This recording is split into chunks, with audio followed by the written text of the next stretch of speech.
James sits behind his desk with some ideas. Now, finally, he will write down the best story ever. He will write a world, a universe that in a decade will create tons of movies and video games, but after writing a page or two, the inspiration just burned out. Well, James will just need to find another inspirational moment and come back to writing in a month or two when something big and inspirational will happen again. Unlike J.R.R. Tolkien. Tolkien don't care about inspiration. He doesn't have time for that because he is a very busy man. He is a scholar who takes care of his students and have plenty of other interests. So when he finally have time to sit and write, he don't procrastinate. He enters his flow state and submerge his mind into his universe and work tirelessly on his masterpiece.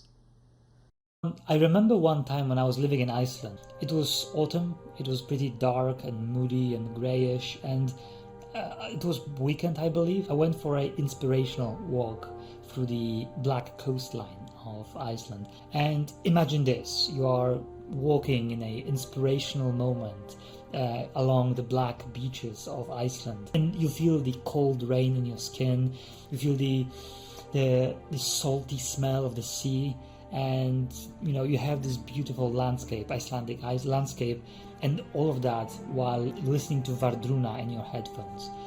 It was a very inspirational moment, very creative moment, and it felt really good. So when I get back home, I immediately sit down because I was full of this inspirational creative energy, and I started writing my world because I was creating I was making a world building of a world that is in like a Nordic Viking kind of era, so it was very moody, and that experience was very creative. And I went into some kind of zone, like a phase when I just I was just writing and writing and writing and creating. And after some time, obviously you will feel burnout, you will exhaust this energy that you took from that walk. And I went to bed, and the next morning, the crippling reality of a 9-to-5 job and a standard week routine came to me, and I no longer felt like writing, and I haven't wrote and created anything for the next couple of weeks because the routine and the depressing mood, and it was not very inspiring, and it was burning out for my creativity. But this is a thing that used to be completely normal for me, experiences like this one. But then I learned a couple of methods, a couple of things that actually fixed my motivation and my writing and creative routine to the point that I almost never have this weird experience when I just write once every couple of weeks. And that is because of the thing that I will present in this video. Burnout, procrastination, and the anxious feeling of just, not wanting to do it anymore. You know what I'm talking about. If you click this video, you probably had the same issue. Writing procrastination is such a prelevant thing within the creative writing community that it's a term that exists. You can Google it and you will have plenty of articles on the internet. You can type it in YouTube and you will have plenty of videos of people just saying that they no longer feel like writing, they no longer feel the passion about creating something. It's the same for YouTube videos for some creators as well. And of course there are plenty of videos trying to say, oh, this is the 5 steps how to fix it and all that stuff, but not many creators even ask themselves, why does it even happen? When you were writing as a side hobby, it felt really good, it felt like amazing, right? For example, when I was going to school, it was something that I was doing during all the breaks, like even during the classes, right? There is like this boring biology lesson, and instead of listening to the teacher, I would be actually thinking about, oh yeah, during my RPG campaigns, I will do this, and I will create that storyline there, and they will encounter this character, and like my creative mind was very active when I was actually performing those very boring tasks that I didn't want to do. And even during break times in school and in work, I would just create. I would just pick one of my notebooks for classes, and I would just write in the back of it something that is related to the stories I was creating. And whenever I would go back home and actually sit down and start doing this stuff, I would just not feel like it. I would just not want to do it. And why does that happen? Why do you have so much energy when you actually don't want to do it, when you actually shouldn't do it, when you actually are in your work or in school, but when you actually have time and you sit down and you want to create, you don't really feel like it. And this happens because it works similarly like your life energy. A good example is, imagine a video game, a FPS, right? A shooter. In some shooter games, you have like incredibly powerful weapons that have also unlimited ammo. But to balance things out, the game usually introduced a overheat mechanic, right? So it's a very powerful weapon. If you hold the trigger, it will fire constantly. The ammo will not, you will not burn out from the ammo. But if you hold the trigger for too long, the weapon will finally overheat. And when it overheats, you will need to wait for a couple of seconds before it even starts to cool down. And if you start shooting before it cools down completely, you will be able to shoot down for a very short period of time until it overheat again. And then you will need to wait again. And the reason why you are actually procrastinating and feeling really bad about creating is that because you very often had those times when you just sit down, you forced yourself to write, you didn't want to, but you forced yourself. So you basically, your heat level was very high, but now you force yourself, so you overheat very quickly, and then you need to wait for some time until it goes back down, and you feel anxious, like I should be writing, I should be creating. So you start again and you overheat again. You don't allow yourself to cool down. And the reason why you cannot even sit down again, even after a couple of weeks, is because that is your only memory and your only experience that is in your mind about creating stuff. So you sit down, you want to create. Okay, 2 weeks ago I was writing, but last time I was writing I felt really bad and I felt really anxious. And what was 2 or 3 times ago? Oh, it was also bad. And that will be basically all your memory about this experience. That's why now it will be hard to even sit and even start doing that. So how do we fix it?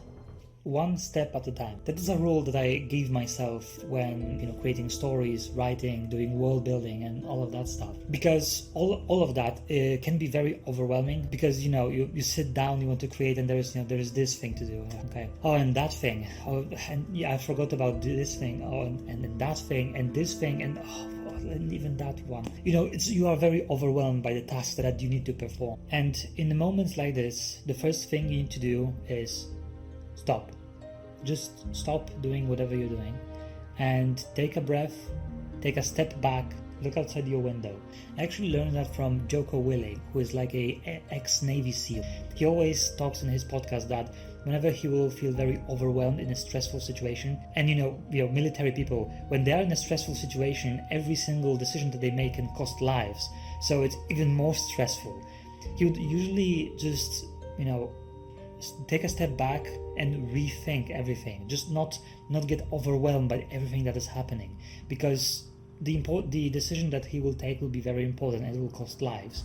So he will just take a step back, look outside the window or wherever he was, just basically reset himself and then come back to the decision making. This sounds very wishy-washy, like just take a big deep breath.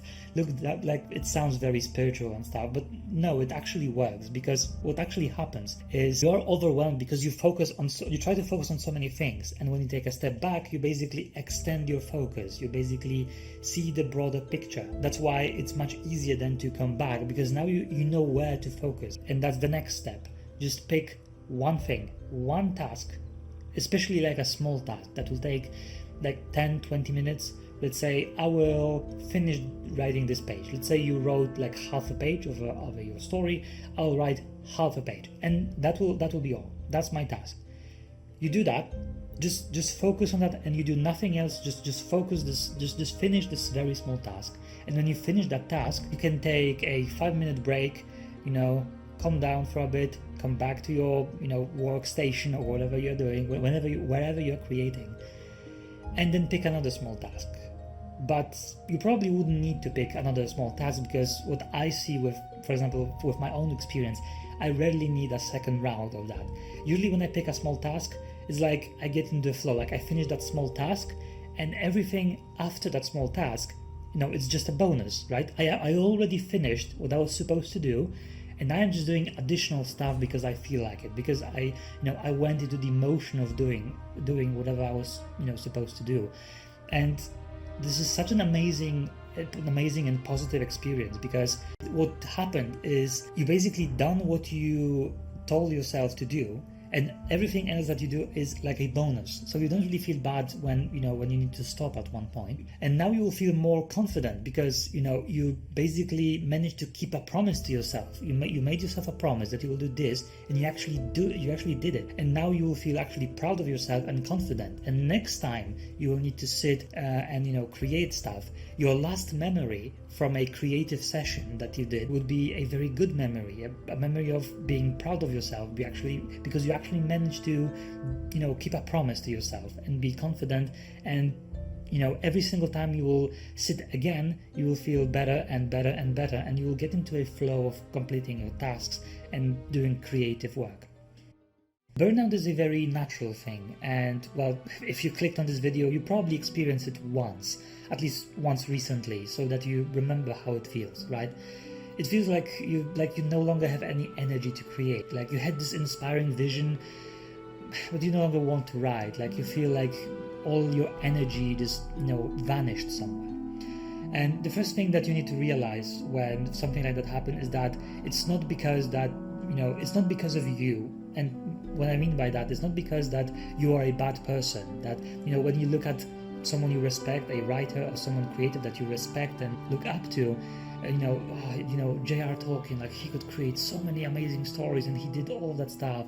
I would want to be like Brandon Sanderson and do all of that stuff, and they're like, I'm so bad. Actually, burnout is something that every single creator experiences. And it's not like they are some kind of special snowflakes and some talented people who have like the best genes and you are just bad. No, that happens for everyone. You just need to create methods, and you just need to create different, I don't want to use the word routine because it sounds bad, routines sound bad, but they basically made a cure, let's say, for themselves, and methods how to avoid it.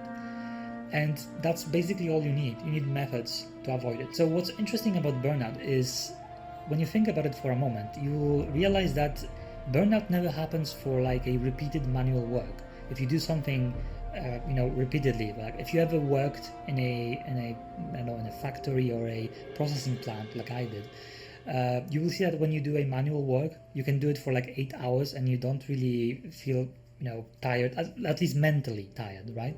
You would feel tired physically, but not mentally. What I would do, for example, when I was living in Iceland, I was working in a fish processing plant. So I would get a fish, I would slice it, and then put it on a box. And that was all I was doing for like 8 hours. And so what would happen is that I would do this work, I would slice the fish and put it in the box.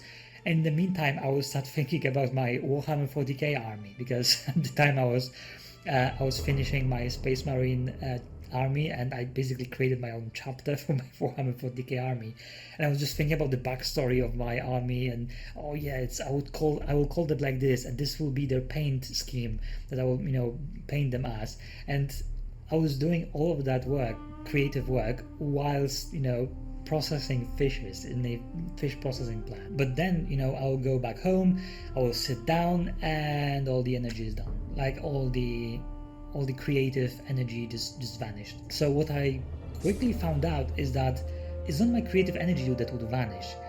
What would vanish is my creative energy for this specific subject, for my Warhammer 40k army.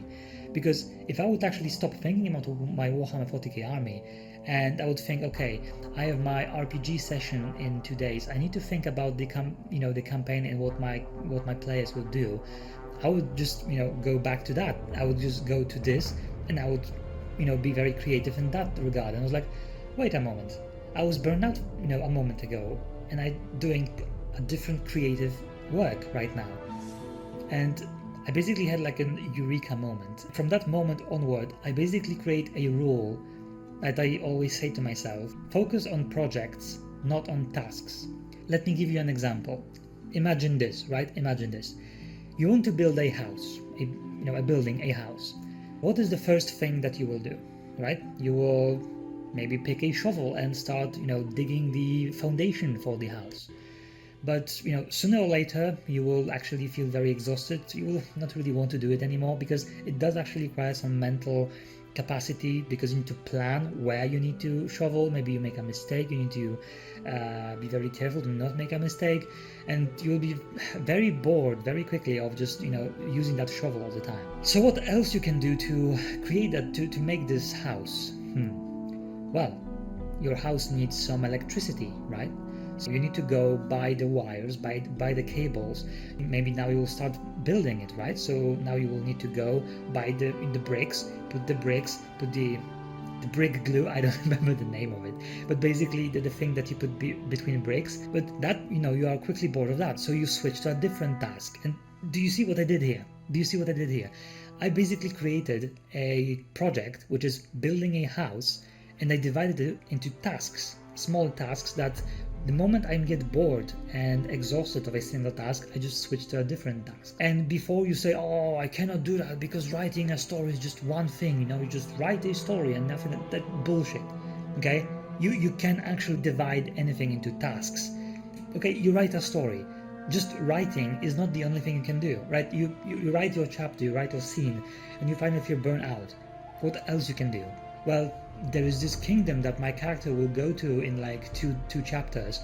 Maybe focus on world building in that kingdom, maybe focus on the politics of that kingdom and the culture, so that when your character goes there, it's actually fleshed out.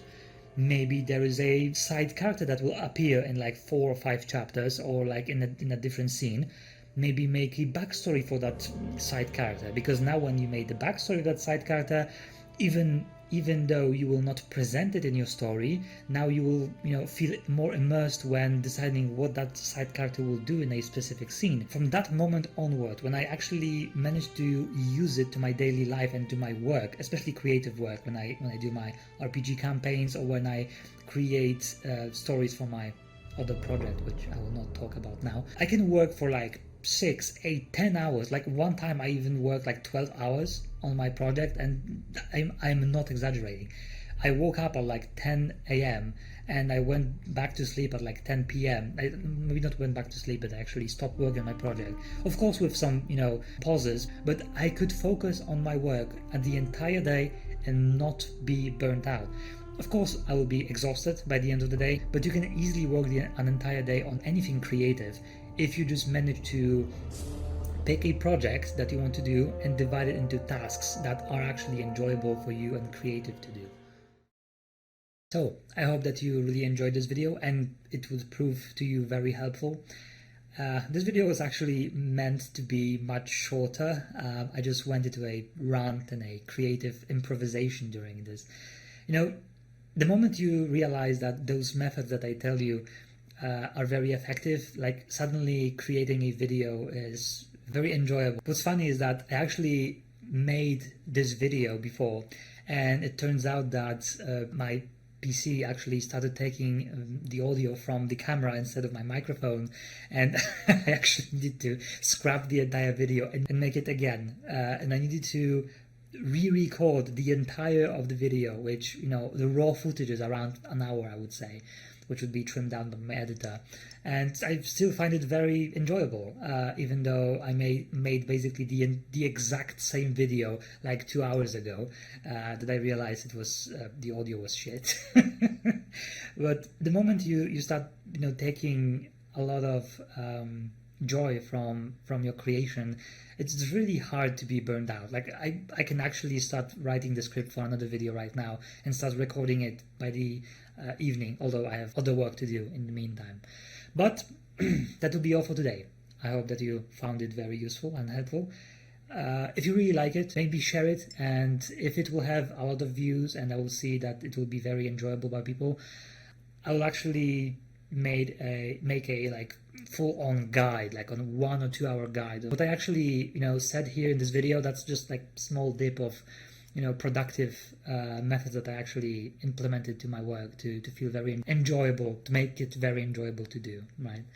And well, that will be all. So please like, subscribe, comment, and well, do anything else that YouTube algorithm want me to say. Always remember that you are just one chapter and one page away from greatness.